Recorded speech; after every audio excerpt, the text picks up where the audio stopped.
Ramadan. Mengapa bulan Ramadan dikatakan sebagai bulan yang paling baik? Ada unzila fihi Al-Qur'an. Sebab bulan Ramadan termasuk bulan di mana pada bulan tersebut diturunkannya Al-Qur'an. Karena Al-Quran itu apa? Hudan linnas wa bayyinatin minal huda wal furqan. Al-Quran itu sebagai petunjuk bagi seluruh umat manusia. Wa bayyinatin minal huda wal furqan, dan sebagai penjelas mana yang hak, mana yang batil. Itulah fungsi dari Al-Quran. Maka dari itu bulan Ramadan dikategorikan bulan yang paling baik. Selanjutnya, wa fihi lailatul qadar. Bulan Ramadan juga termasuk bulan yang paling baik dikatakan karena di bulan Ramadan itu ada peristiwa yang disebut dengan Lailatul Qadar. Nah, begini Bapak-bapak, umat akhir zaman, umat yang baginda Nabi Muhammad Sallallahu Alaihi Wasallam, rentang usianya itu antara 60 sampai 70 tahun. Itu rentang usianya. Lalu bentuk fisiknya pun kecil-kecil.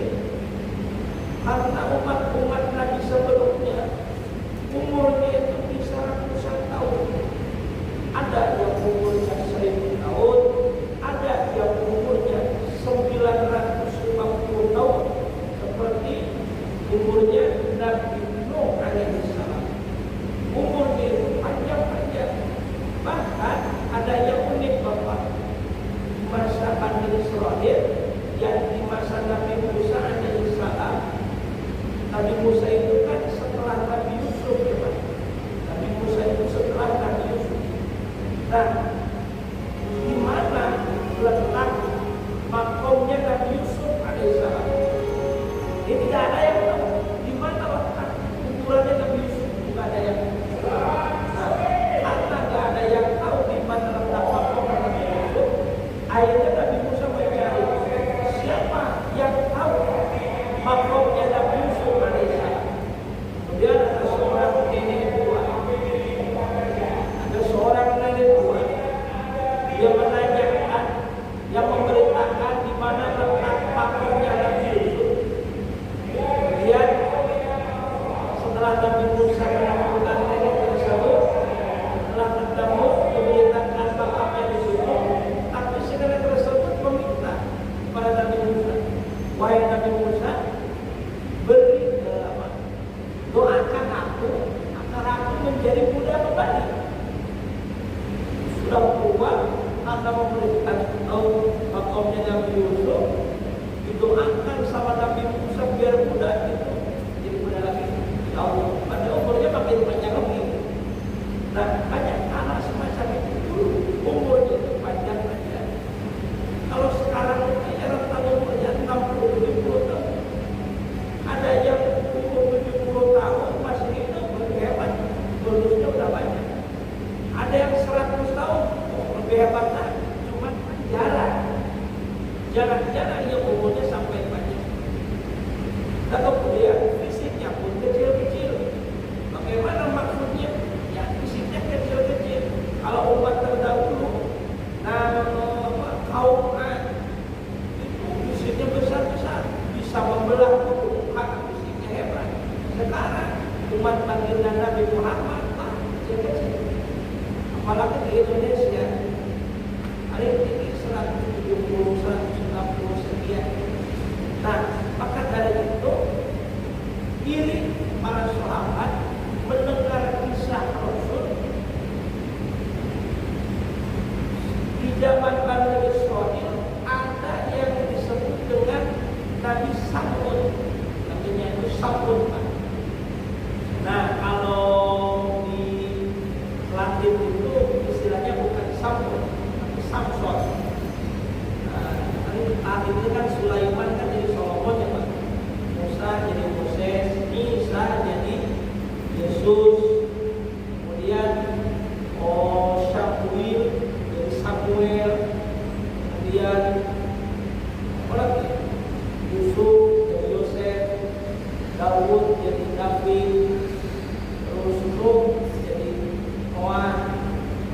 Kita jangan sampai alergi terhadap kata-kata seperti itu, Pak. Karena yaitu ungkapan orang-orang lahir terhadap tokoh-tokoh suci yang mana kita sucikan dalam agama kita. Ibrahim, jadi Abraham, itu biasa saja. Namanya siapa? Abraham. Jangan seperti itu, biasa saja. Siapa namanya? Yesus. Kalau orang Muslimnya tetap kita hormati saudara. Namanya Yesus, yaitu bahasa Latinnya. Bahasa Arabnya apa? Isa, dan nama saja. Nah, apa namanya? Yusa, kalau Yusa itu apa? Yusa itu jadi apa namanya? Bukan Yohanes. Yusa itu ya Yosua. Dan seterusnya lah banyak bahasa-bahasa lain. Nah, ada nabi yang bernama Samud. Nabi Samud ini diberi gelar Al-Ghuz. Jadi Samud Al-Ghuz. Karena apa? Beliau itu berperang. Beliau berperang sampai 70 tahun. Jadi 70 tahun itu perang semuanya dan menang semuanya. Karena beliau seorang nabi diberikan mukjizat juga. Apa yang menjadi senjatanya? Senjatanya itu rahang unta, atau rahang sapi, atau rahangnya, ini tulang. Kalau beliau lapar, itu pedang dia menumbuhkan daging, jadi bisa makan. Kalau haus, itu mengeluarkan air, bisa minum di situ. Nah, hebat perangnya menang terus. Saat baginda Rasul mengisahkan kisah Nabi Samud itu kepada para sahabat. Para sahabat iri, ya Rasul, kita kan umurnya pendek-pendek, boro-boro bisa perang 70 tahun. 70 tahun umur sekarang, Muslim yakin baru umur berapa? Gimana kita bisa beramal seperti mereka? Nah, kemudian Allah memberikan keistimewaan bagi umat baginda Nabi. Apa? Inna anzalnahu fi lailatul qadr. Wa ma adraka ma lailatul qadr. Lailatul qadri khairun min alfi syahr. Bahwasanya kami menurunkan suatu keistimewaan di malam yang disebut dengan Lailatul Qadar, yang mana saat beribadah pada malam tersebut khairun min alfi syahr. Walaupun satu malam, tetapi ibadahnya lebih baik daripada 1000 bulan. Wah, itu keistimewaan. Makanya karena keistimewaan yang mana adanya itu hanya di bulan Ramadan. Maka sampai ke bulan Ramadan, tanggal 10 hari pertama, 20 pertama, nah itu 10 hari terakhir. Nah, 10 hari terakhir itulah di mana saat turunnya Lailatul Qadar. Maka lebih seriuslah kita dalam melaksanakan puasa di bulan Ramadan berikut amalia-amalia. Namun sedikit pertanyaan, Bapak-bapak, kalau ada bulan Ramadan, kita menghadapi bulan Ramadan, rajinnya itu di awal apa di akhir? Di awal ya. Kalau di saya mah di kampung saya di Karanglegar itu rame-ramenya di awal. Jadi kalau pengen tahu Ramadan itu tanggal berapa, nggak usah lihat tanggal, nggak usah lihat kalender, nggak usah lihat aja masjid.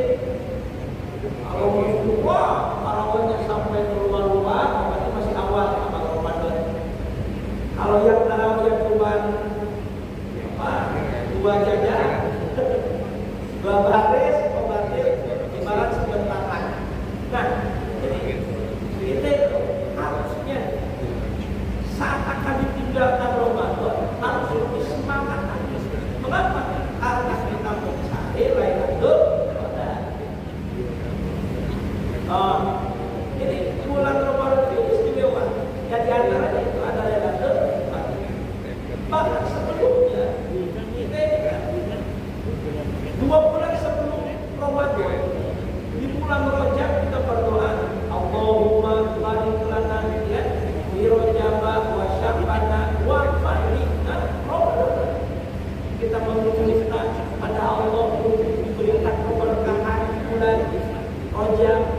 lalu bulan Sya'ban meminta barokah. Barokah itu apa? Barokah itu ziyadatul khair. Barokah itu bertambahnya kebaikan. Maka seorang ulama bernama Abu Bakar Al-Ghurra, beliau mengatakan syahrul Rajab syahrul zar'i. Bulan Rajab adalah bulan di mana kita bercocok tanam. Dan wa syahrul Sya'ban syahrul syaqi zar'i. Lalu bulan Sya'ban adalah bulan di mana kita menyiram, mengairi tanaman kita. Selanjutnya wa syahrul Ramadan syahrul hasadi dzalika zar'i.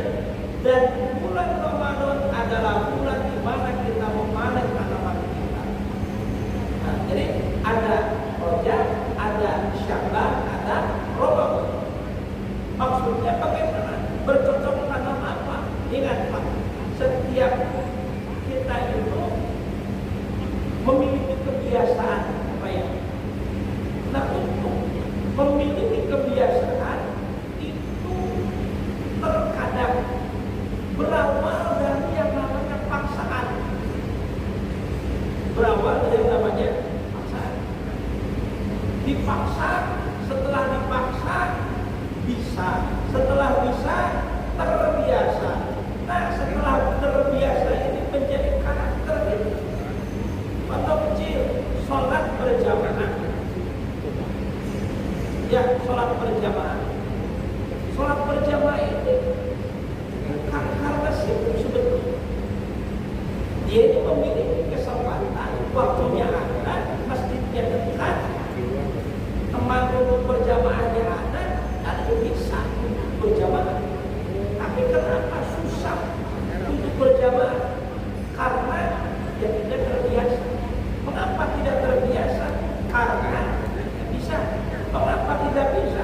Karena tidak pernah memaksa diri untuk berjamaah. Nah, bulan Rajab itu harusnya menjadi fase kita untuk memaksakan diri setiap amal.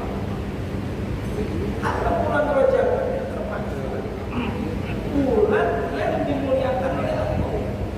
Allah kan menjadikan bulan itu 12 minha arba'atun hurum. Minha arba'atun hurum. Dan 4 diantaranya itu adalah bulan yang mulia. Mengapa dikategorikan bulan yang mulia? Artinya bulan yang mulia maksudnya adalah amal yang dikerjakan pada saat itu ditingkatkan. Kalau misalkan sholat berjamaah poinnya 10, nah di bulan Rajab saat dikerjakan poinnya 20. Itu yang dipanggil dari bulan yang mulia. Namun yang jarang kita sadari, ketika amal kebaikan dilipat gandakan, keburukan sama dilipat gandakan. Nah, kembali lagi. Jadi saat Rajab, saat kita menginjak bulan Rajab, harusnya kita harus dikaji-kaji beribadah. Nah, setelah kita memaksakan diri, akhirnya menjadi bisa. Dan ketika kita menginjak bulan Sya'ban, yang tadi disebutkan adalah bulan di mana kita menyiram tanaman kita, ini adalah merupakan fase kebiasaan kita, fase terbiasa. Seolah-olah kalau nggak berjamaah ini ada sesuatu yang hilang gitu Pak. Apa ya? Jadi kalau udah kebiasaan, kalau enggak deh, apa ini kita itu? Nah, kayak inilah kita kan sering dipegang HP nih. Nah, saat kita berangkat kerja gak bawa HP, nah kayak itulah Pak. Nah, cuma kebanyakan kalau untuk jamaah, sholat awal waktu dan seterusnya, nah biasa deh. Nah, itu masalahnya karena tidak pernah membiasakan. Nah, setelah bulan Sya'ban kita menjirami tanaman, sudah mulai terbiasa bulan Ramadan, bulan Rajab, terbiasa melaksanakan amal kebaikan. Nah, saat menginjak bulan Ramadan, di sanalah karena berjamaahnya tidak harus disuruh, karena sedekahnya tidak hitung-hitungan lagi, di bulan Ramadan dikerjakan, pahalanya semakin bulan Ramadan itu di 2 bulan sebelumnya itu sudah diharapkan. Allahumma barik lana fi Rajab wa Sya'ban. Lalu wa balighna Ramadan. Kita meminta kepada Allah supaya kita sampai ke bulan Ramadan. Nah, lanjutnya, mengapa 3 bulan Ramadan ini menjadi bulan yang paling utama? Wa fi siyamul wajib, sebab di bulan Ramadan dikerjakan puasa yang wajib. Puasa yang wajib di bulan Ramadan dilaksanakan 1 bulan penuh. Ya ayyuhalladzina amanu kutiba alaikumus syiyam. Wahai orang-orang yang beriman, diwajibkan atas kalian puasa. Kama kutiba alal ladzina min qablikum, seperti halnya telah diwajibkan kepada umat-umat sebelum kalian. Jadi sebelum kita pun umat para nabi terdahulu sama diwajibkan akan puasa. Tentu puasanya berbeda. Ada puasanya Nabi Daud alaihi salam. Puasanya itu sehari puasa, sehari tidak. Bahkan ini termasuk puasa yang paling baik. Apa yang paling baik? Pertama, jumlah puasanya itu lebih banyak. Contoh, kita puasa bulan Ramadan itu setahun, sebulan penuh ya Pak, sebulan penuh. Dilaksanakan setahun sekali. Berarti jika 1 tahun itu 12 bulan, nah yang 1 bulan kita ambil untuk berpuasa, kita tidak berpuasa selama 11 bulan. Tapi kalau puasanya Nabi Daud, sehari puasa, sehari tidak, besoknya puasa, besoknya tidak.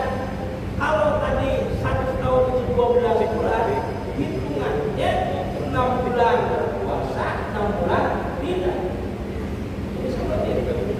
Maka puasa yang paling baik itu puasanya Nabi Daud. Kemudian ada juga puasanya Nabi Musa. Nah, puasanya Nabi Musa itu 40 hari. Sesuai dengan firman Allah di saat Nabi Musa bertahanus. Bukan bertahanus di Sinai, tapi di Wadi Tua. Di Wadi Tua. Saat Nabi Musa bertemu dengan Allah. Berarti Allah ada di sana apa tidak? Allah itu mukhalafatul hawadisi. Allah itu diamu binafsihi. Tapi kok bisa? Yaitu prakteknya Allah adalah kita tidak menuntut ke arah sana.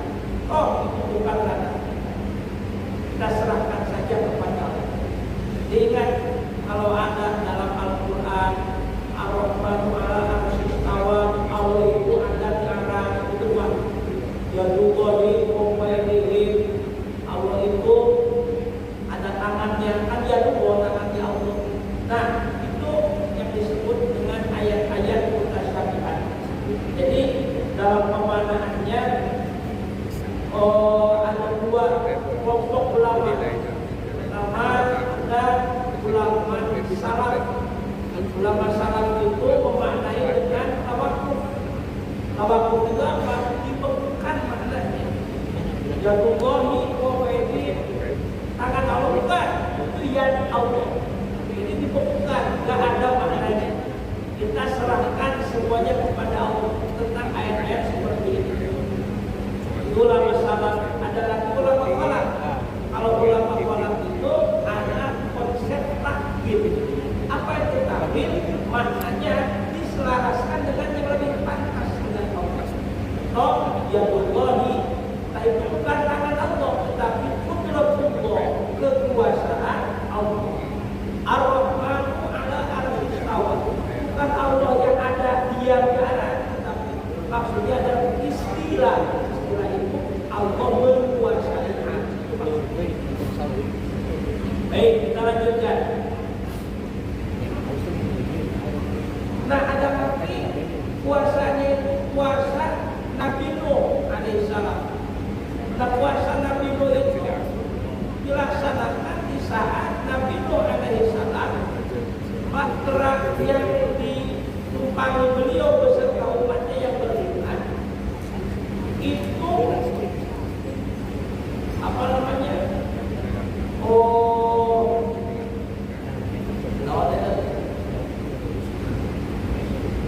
Kalau kapal pesawat angkatan mendarat berlabuh. Nah, saat bahtera yang ditumpangi beliau berlabuh ke wastawa ala di atas bidun. Nah, kalau berada di situ, lalu mereka itu berpuasa karena untuk bersyukur kepada Allah. Nah, jadi puasa itu bukan hanya saat ini disyariat baginda Nabi Muhammad Sallallahu Alaihi Wasallam, melainkan pada syariat Nabi-Nabi terdahulu puasa tetap disyariatkan, namun kuantitasnya berbeda, namun praktek dan caranya itu berbeda. Nah, selanjutnya, mengapa puasa ini menjadi penting?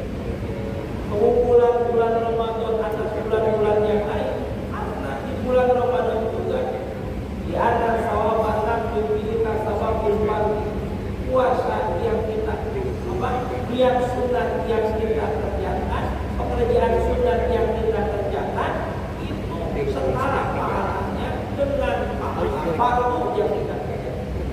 Itulah di bulan Ramadan, makanya disebut bulan yang pertama.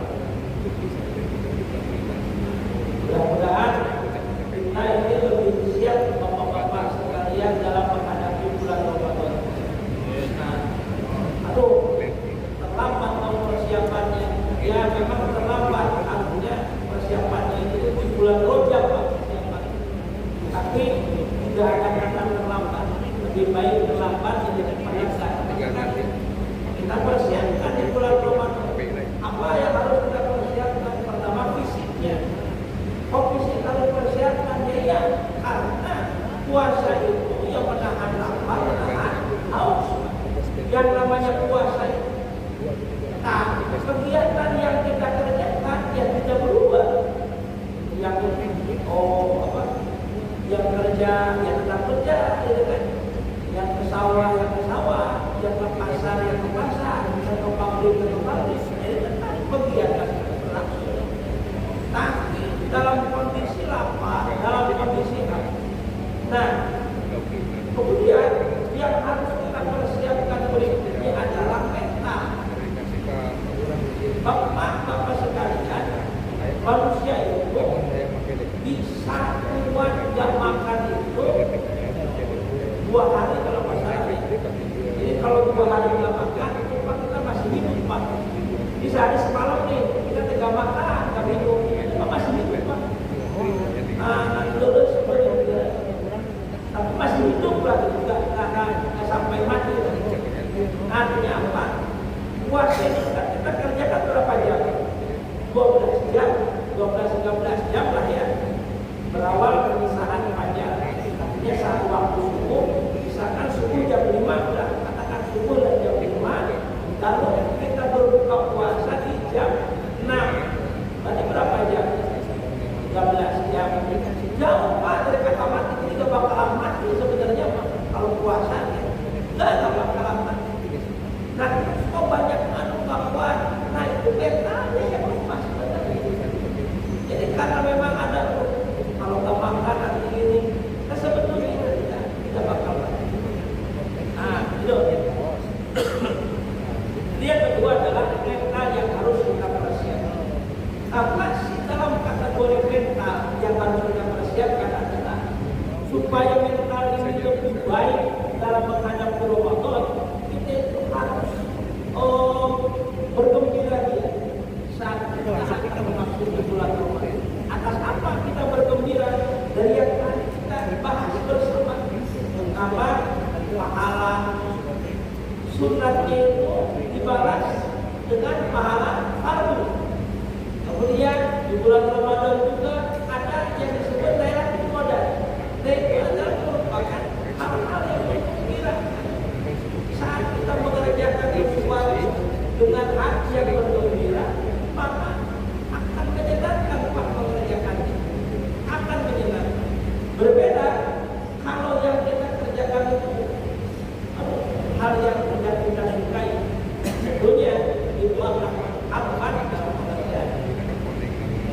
Nah itu yang kedua. Yang ketiga, yang harus kita persiapkan dalam menyambut bulan Ramadan adalah ilmunya. Ilmu. Ini mohon maaf, saya membahas sedikit mengenai puasa.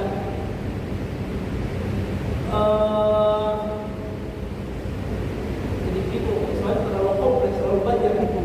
Yang penting-pentingnya saja lah ya. Penting-pentingnya saja. Pertama, dalam mazhab Syafi'i, niat puasa itu harus dikerjakan di waktu malam. Ingat, di waktu malam. Berarti kalau misalkan kita juga niat puasa, juga niat puasa, maka puasa hari tersebut itu tidak sah. Jadi boleh dong makan minum, nggak boleh, tetap haram. Nggak makan nggak boleh, puasanya biasa. Nanti beres Ramadan wajib kodok. Wajib kodok, ya betul wajib kodok. Gitu Pak.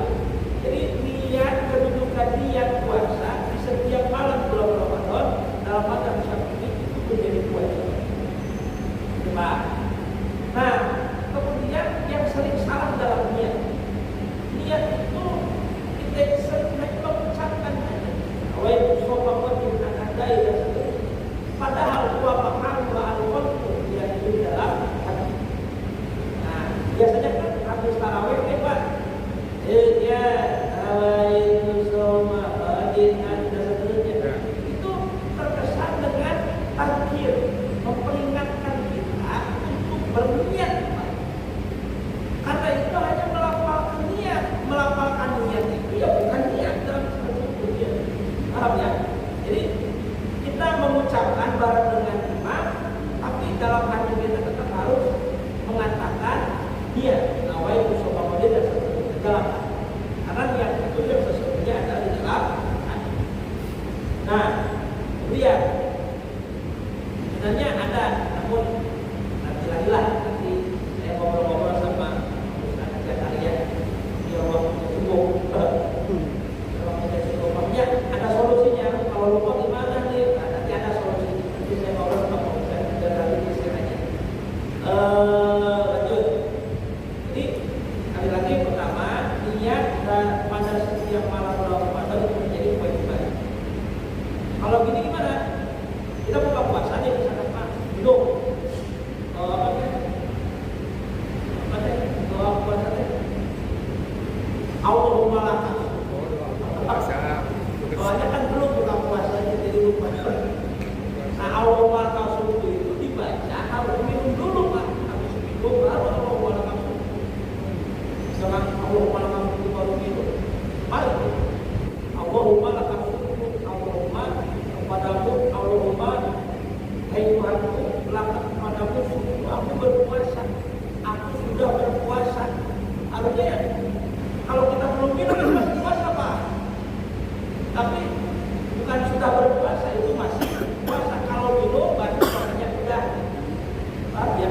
Jadi harusnya minum dulu, habis minum kalau mau malah subuh. Nah, kalau minum gimana? Jaga istilah doang, bismillahirrahmanirrahim, minum, langsung Allahumma lakal hamd. Nah, setelah baca Allahumma lakal hamd, lalu kita lihat dalam hati, awaitu sholat wajib itu niatnya sah. Niatnya sah kan? Ya, kamu lupa, udah langsung ya nggak apa-apa, boleh. Itu sah ya. Hanya kelamaan, memang dia ada kadaluarsa sah nggak apa? Dia nggak ada kadaluarsa. Yang menjadi pembatal niat itu saat begini dalam hati. Yang tadi buat gagalin kan? Nah itu baru Pak yang harus dia hati. Yang tadi saya gagalin itu baru. Nah itu pertama. Ya, yang kedua, kalau kita persiapan persiapan menjelang awal puasa nih. Awal puasa itu di awal bukan saat imsak kan? Imsak itu sama Pak, warning. Bentar lagi subuh dan itulah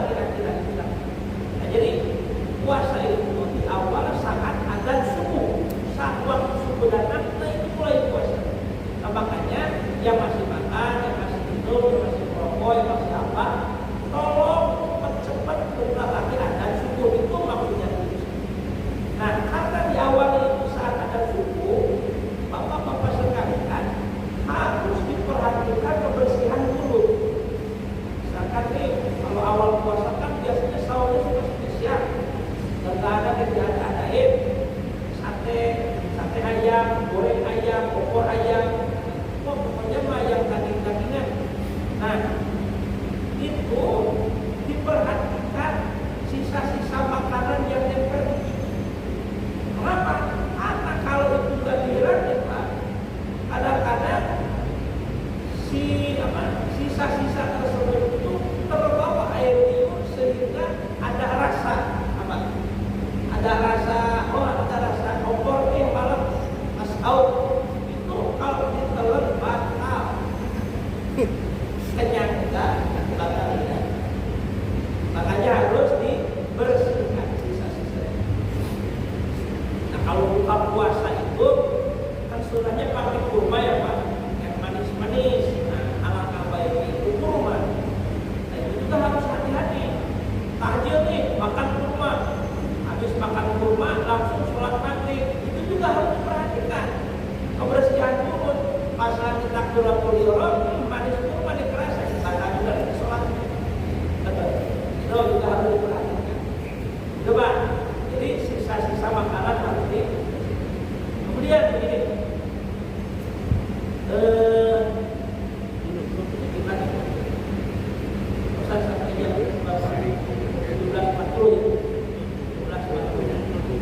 satu lagi, dalam tubuh kita itu ada lubang. Nah, mana? Mata itu lubang. Kemudian telinga, lubang telinga. Kemudian hidung. Kemudian mulut. Kemudian apa ini? Payudara. Itu ada lubangnya itu Pak. Nah, kemudian apa lagi? Itu yang dua mah lubang rahasia lah itu. Nah itu. Nah, setiap lubang ini terbagi dua. Ada lubang yang saat termasuk membatalkan puasa, ada yang tidak. Nah, yang membatalkan mana? Yang membatalkan itu pertama, kedua itu lubang hidung, kemudian lubang telinga, mulutnya sama, kemudian sama lubang yang di bawah dua. Ini berapa jumlahnya? Hidung dua, telinga dua, mulut satu, yang di bawah dua, ini 7 Pak. Nah, kalau yang 7 ini dimasukkan, maka itu dapat membatalkan puasa. Karena habis puasa apa? Garuk-garuk kuping partner, balikan kembali. Hati-hati Pak. Kalau sampai dalam itu membatalkan. Kalau masih area luar juga membatalkan. Begitu pun hidung sama. Ayo itu apa namanya ngorok. Kalau area luar juga membatalkan. Kalau dalam membatalkan. Nah, dalam kegiatan puasa itu sering ada dahak. Ini mohon maaf, ini agak jorok tapi harus kita bahas juga. Dahak saya tahu ya. Dahak itu saat kita telan membatalkan. Ya, dahak itu saat kita telan membatalkan. Makanya ya kalau ada dahak ya kita keluarin. Aduh, kan ini lagi di masjid. Ini lagi apa? Ya persiapan tisu lah Pak sebelumnya. Atau nggak ada tisu misalkan pakai sorban daripada puasanya batal. Kalau lagi sholat, lagi puasa, kita neledah, bukan puasanya yang batal, sholatnya juga batal. Makanya sebelum belajar harus persiapan bersihkan dulu. Nah, lanjut. Lubang yang selanjutnya nih Pak, lubang di bawah. Ini mohon maaf agak jorok-jorok ya, tapi harus kita bahas. Bapak sekalian, kalau misal dulu kencing itu biasanya suka langsung ke bank, bank diragasi, sering kalau berenang di sungai, berenang di sungai. Nah saat kita kencing Pak, sistemnya kayak pispot, saat keluar itu masuk lagi. Nah berarti kalau kita kencing dalam air itu bisa membantu. Nah apalagi kalau BAB ini harus betul-betul perhatikan. Jadi gini, sekali lagi mohon maaf, ini agak jorok, tapi harus kita bahas. Kalau BAB itu kan kita akan ngedennya, tahu ngedennya, ngeden itu nggak benar. Ngeden, nggak gitu kan? Itu kan ada. Nah, ngeden itu kan ada batasnya. Saat kita ngeden, berhenti ngeden. Kalau kita berhenti ngeden, mohon maaf, fesis masih ada, itu masuk lagi Pak. Ulangi lagi. Kita ngeden, fesisnya masih ada nih, belum lepas. Nah, itu kalau ngedenya berhenti, fesis masuk lagi, maka puasanya batal. Baru tahu kalian? Nah itu, makanya kita bahas. Nah, kalau kita berhenti ngeden, fesisnya masih ada, masuk lagi, itu batal. Makanya dari itu, kalau kita mau BAB dalam keadaan berpuasa, yang lebih aman BAB-nya itu sebelum sahur, malam lah Pak. Antum pengen Ustaz, pengennya ini habis subuh, tunggu dulu, stop dulu, jangan terburu-buru. Biar apa namanya? Kalau orang sudah bilang Pak, tunggu paksa gitu, paksa. Jadi paksa kalau udah tanduk, nah baru ya. Kenapa? Menghindari yang namanya ngeden. Kan kalau udah ditunggang kita nggak ngeden ya udah langsung keluar. Paham ya? Nah terus setelah ini urusan ngeden beres nih, satu lagi, ini untuk membersihinnya gimana? Biasanya kalau orang yang apa sebutnya itu ombe ya Pak ya, atau cebok, nah itu apa itu namanya? Cebok. Cebok itu biasanya begini Pak, kebanyakan orang itu gini, itu secara tidak sadar ujung jari itu masuk ke atas batang puasa, kenyang pula puasa batal. Nah maka ada cara yang efisien dalam cebok ini. Jadi apa? Putar apa? Jadi posisi tangannya tetap begini, tapi diputar aja. Diputar aja. Ini jangan gini. Kalau gini nanti takut masuk ke mana? Takut masuk ke apa tadi? Ke anus nanti membatalkan puasa. Jadi pahami ya. Ini hal-hal itu ternyata penting juga ternyata. Ini saya ada waktu satu lagi. Kalau hubungan suami istri bulan Ramadan boleh apa enggak? Boleh. Kalau batal puasa takjilnya sama istri boleh gitu ya. Boleh Pak. Kalau apa namanya melakukan hubungan suami istri di malam bulan Ramadan itu boleh. Karena sebelumnya nggak boleh. Dulu itu nggak boleh Pak. Di awal-awal belum perintah puasa itu nggak boleh. Hubungan suami istri walaupun di malam. Pun turun aja kendalakum lailatul siyam rofa ila nisaikum hunna libasulakum wa antum libasulahunna dan seterusnya, sehingga diharapkan hubungan suami istri di malam bulan Ramadan. Berarti kalau siangnya bagaimana? Bapak jangan coba-coba Pak. Kalau siang bulan Ramadan itu punya haram. Bahkan bagi laki-laki itu wajib kifarah usmah, kifarah besar. Kifarah besar itu pertama memerdekakan abid. Oh, abid yang tidak ada maka wajib puasa 2 bulan terus-menerus. Aduh, itu yang paling repot, sebulan aja udah batal, apalagi 2 bulan. Kalau batal yang mulanya ada dari awal. Dan yang terakhir memberi makanan ke 60 miskin. Wah ini enteng, iya enteng, dosa mah tetap, dosa mah. Nah kalau malam boleh waktu malam. Namun mohon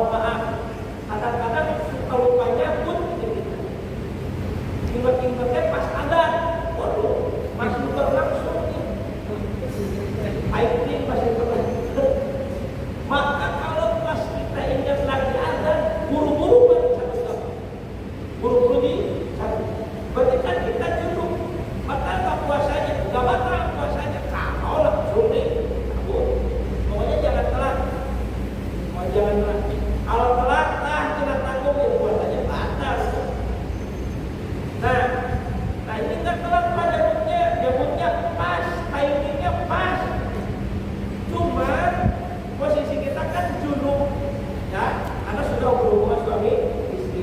Yang menjadi pertanyaan, puasa dilaksanakan dalam keadaan junub boleh apa enggak? Gitu. Boleh? Boleh. Jadi puasanya nggak batal walaupun dalam keadaan junub. Lalu kita harus gimana? Ya mandi dulu, habis mandi dulu sholat. Gitu. Nah, tapi dalam mandi junub harus hati-hati. Soalnya biasanya kan kalau mandi junub Pak, airnya suka masuk ke jeruk ke bawah sembarangan gitu kan. Atau misalkan di kuping wah sembarangan. Nah kalau pas puasa Pak harus lebih berhati-hati. Ya, harus lebih berhati. Nah itu mungkin hal-hal yang dapat kita persiapkan dalam menghadapi bulan suci Ramadan. Pertama, siapkan fisiknya. Kedua, siapkan mentalnya. Yang ketiga, siapkan diri. Terakhir, dari pertanyaan sahabat Abdullah bin Abbas, wa khairul a'mal, apa amal yang paling baik? Beliau menjawab, as-shalawatul khamsi wa fiha, yakni melaksanakan sholat lima waktu pada awal waktu. Itulah amal yang paling baik. Jadi kesimpulannya, 3 pertanyaan dan 3 jawaban dari sahabat Abdullah bin Abbas. Pertanyaan pertama, hari apa yang paling baik? Beliau menjawab hari Jumat. Lalu bulan apa yang paling baik? Beliau menjawab bulan Ramadan. Lalu amal apa yang paling baik? Beliau menjawab yaitu sholat awal waktu di awal waktu. Itu saja mungkin para bapak sekalian yang dapat saya sampaikan.